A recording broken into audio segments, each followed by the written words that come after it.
ஒரு லேடி ஒரு மந்த் ஃபுல்லா சம்பந்தமே இல்லாத சில ரேண்டமான சென்டென்சஸ் பேசி ரெக்கார்ட் பண்றாங்க. ஆனா அவங்களுக்கே தெரியாது நம்ம ஹிஸ்டரியிலே ரொம்ப ஃபேமஸான வாய்ஸை கிரியேட் பண்றோம்ட்டு. அவங்க பேரு சூசன் பென்னெட். 2005ல ஸ்கேன்சாஃப்ட்னு ஒரு கம்பெனிக்கு நார்மல் வாய்ஸ் ஆக்டிங் ஜாப் பண்ணாங்க. அவங்க ஜாப் ரொம்பவே சிம்பிள் பட் கொஞ்சம் ஸ்ட்ரேஞ்சானது. டெய்லி மணிக்கணக்கா ரெக்கார்டிங் பூத்ல உட்காந்து அர்த்தமே இல்லாத ஆயிரக்கணக்கான சென்டென்சஸ் மைக்ல படிக்கணும். எதுக்கு பண்றோம்னு தெரியாமலே. சூசன் இதுக்கு முன்னாடி ஃபோன் சிஸ்டம் ஜிபிஎஸ்க்கெல்லாம் வாய்ஸ் கொடுத்துருக்காங்க. ஸோ வாய்ஸ் எங்க யூஸ் ஆகும்னு கெஸ் பண்ண முடியும். ஆனா இந்த வாட்டி அவங்களுக்கு சுத்தமா ஐடியாவே இல்ல.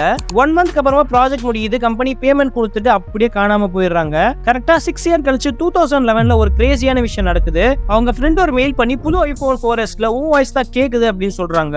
சூசனால நம்பவே முடியல. ஆனா கேட்டு பார்த்தா அது அவங்க வாய்ஸ் தான். எஸ், அவங்க தான் சிரியோட ஒரிஜினல் வாய்ஸ் ஆக்டர். இவங்க படிச்ச அந்த ரேண்டமான சென்டென்சஸை வச்சு ஆப்பிள் ஒரு ஃபுல் ஏஐ வாய்ஸ் சிஸ்டத்தை கிரியேட் பண்ணாங்க. அது வந்த அப்புறம் தான் இவங்களுக்கு அந்த ஜாபை ஏன் பண்ணோன்றதே புரியுது. இன்னைக்கு சிரியோட வாய்ஸ் மாறி இருந்தாலும் the first சிரியோட வாய்ஸ் இவங்களது தான். இதை பத்தின உங்க தாட்ஸை கமெண்ட்ல சொல்லுங்க. இந்த மாதிரி நிறைய இன்ட்ரெஸ்டிங்கான வீடியோஸ் ரெகுலரா போற நம்ம பேஜை ஃபாலோ பண்ண மறந்துடாதீங்க.